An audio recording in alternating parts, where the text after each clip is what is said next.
Welcome back to the Score Calisthenics. It is Tim and Jacko, and we've got special friend Ross Edgley back in because we get a lot of questions about can you build muscle mass with just calisthenics, just body weight? And it is something that we certainly do, but Exhibit A and B suggest that this man knows a thing or two about building muscle, so we've got in the experts.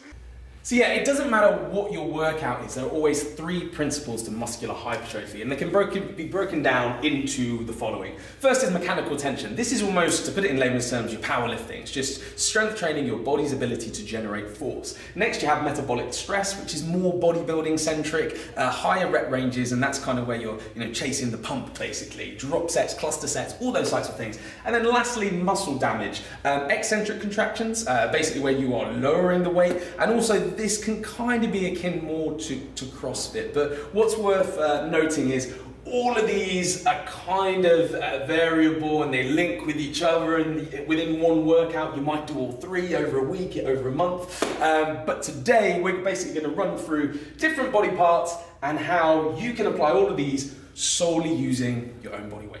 First up, how do you build a big chest with mechanical tension? Essentially, you're aiming for around 6 to 8 reps, and it doesn't necessarily how you get those 6 to 8 reps, as long as you are generating force and reaching those and really failing on that 8th rep. So if you can imagine normal press up, right now, that is going to be more than 6 to 8 reps. That's kind of more metabolic stress. So what you can do is you can start to put your feet elevated, therefore increasing the level of difficulty.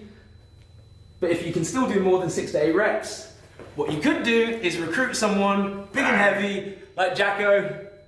Oh, go on, and as you can see, with someone like him pushing down on you, you can even start to communicate, saying a bit more, a bit more, a bit more, and he gets with Jacko on me. I'm not getting no. Mechanical tension of the chest. Next up, we've got metabolic stress of the chest and shoulders that's going to be demonstrated by Tim. Head handstands. So what we're going to be doing on this is a biomechanical drop set. What Tim's going to do is going to go into a handstand, perform as many reps as he can, stop just short of failure. Then he's going to go into an incline push-up and essentially keep going until failure, then normal push-ups, and then basically decline. So he can drop to his knees or he can do those on a box. So as you can see, Tim is a little bit of a beast when it comes to handstand push-ups, but stopping just short of failure. And this is where you really need that physiological intuition. Perfect. Feet on here. As you can see, the hardest exercise, you start with the hardest exercise, which is obviously handstand push-ups, and you progressively get easier in the movement as you get more fatigued. Like I said, this is metabolic stress. It's very similar to Dorian Yates' type training, high intensity training, pioneered by Mike Mentzer, where they used to say, nice Tim, where you should leave absolutely everything on the floor. You should be in pieces afterwards. But each drop set, you stop just short of failure. It's really important because I think if you start getting fatigued, you can start drilling bad motor patterns. Nice, go to completely flat. Nice, Tim, nice. This is where it starts to hurt.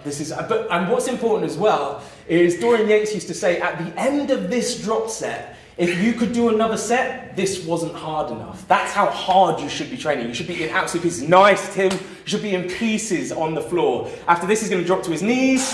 Nice, on the knees to absolute failure. Nice, nice, nice, nice, nice, nice, nice. More. Good. More. Like I say, keep going. Yeah. More. Nice, and more. 5 more. Good. More. Nice. And that is metabolic stress, increasing muscular hypertrophy, shoulders and chest. Yes, Tim! When it comes to muscle damage, you are essentially able to lower more weight, so the eccentric phase, than you are able to lift concentrically. All I mean by this is you are probably able to lower more weight on a bench press than you are able to concentrically press. And it's exactly the same with a pull-up. You're able to lower more weight than you're able to actually pull yourself up. So that's why Jacko at the moment has on a Bulldog weighted vest, and he is going to be lowering the weight as slowly as possible, and this is what's key, all the way down to lockout. But I think what's really important when you are training muscle damage, number one, use it sparingly. It's not something you put into every single session because your body does take a battering from it. And also two, your body is going to try and cheat. So this is putting a lot of stress on the body. And certainly when it comes to pull-ups, you are going to try and find the most comfortable way to do that. So that's why it's brilliant to have Tim here, who is, an expert at all things pull-ups, because he'll be able to make sure that Jacko is doing it correctly and really inducing sort of muscle damage while he's doing it correctly. But you made some great points, Tim, that this crosses over to metabolic stress as well. I'm going to let Jacko get started so he can do his reps, and then we'll jump on it. So he's going to start chin above the bar. The focus is that we're looking to start at the highest point of his pull-up, and then he's got to control this movement down. You can see the generation from the force deceleration is coming from the shoulders, and we're getting some from the elbows and upper our body as well. So the really interesting thing for us from a calisthenics perspective is actually, because we are a weight-based sport in many ways, calisthenics is easier if you're lighter.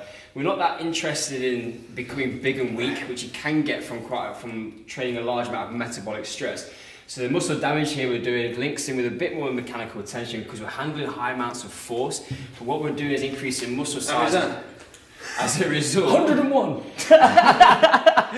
of creating effectively more contractile elements in the muscle. So it makes the muscle bigger, but it also increases the contractile force generation capacity of that muscle. Therefore, we get bigger and stronger. You may not have the pump, so you're not going to be the hugest dude, but it's going to mean that we actually get better transfer of training effect into calisthenics as a result of focus on these methods over just pumping up at the end of a session.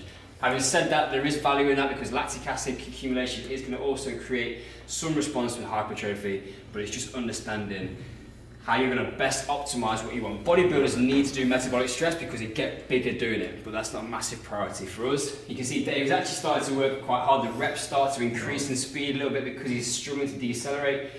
We can actually, with a Bulldog vest, there's a great option on this, is we could start to strip out weight. So if we wanted to combine this with a drop set and really kind of hammer him, then we could do. So I'm going to go for And what's interesting as well is exactly what you said, Tim. Go up again. I'm sorry, I'm going to apologise in advance for this. But you can see because he's so strong in his arms, as soon as you start to cheat and pull these back ever so slightly, you can see you're engaging the lats more. This is when it starts to get a bit bodybuilding centric. Because Jacko has such good proprioception, kinesthetics awareness, because he comes from that body weight background, he's going to find the strongest way, and that's why he locked in. But by pulling these back and pushing, there you can actually see how hard. But as soon as you start there, that's where he's strongest. And this is with muscle damage. It's always so interesting when the goal is hypertrophy to say no, Jacko, like push him. There we go. Engaging the lats, yes, and making sure that you can tweak and tailor your training partner, and just to say, right, less biceps, more lats, depending on what you're targeting. But it's exactly the same as well, that if this was biceps, you could make it so specific and close grip it there, or even reverse it. But what we were trying to do is, if we were doing the lats, is to bring it out as wide as possible.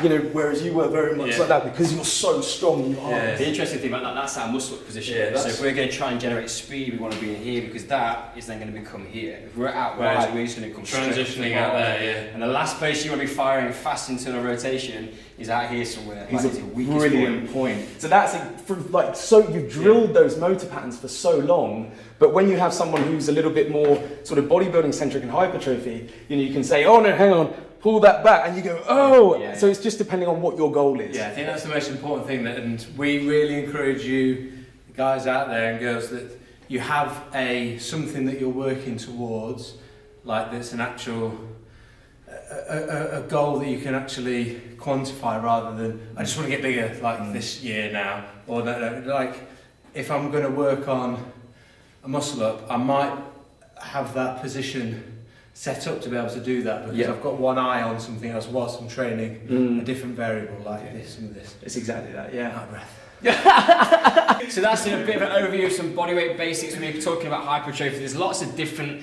combinations and you can throw all different variables in. Everything that's applicable in bodybuilding and people have used to get massive for years in terms of drop sets, supersets, pre-exhaust, it's all relevant. The only difference is we're just using bodyweight and you have one eye on the outcome that you want.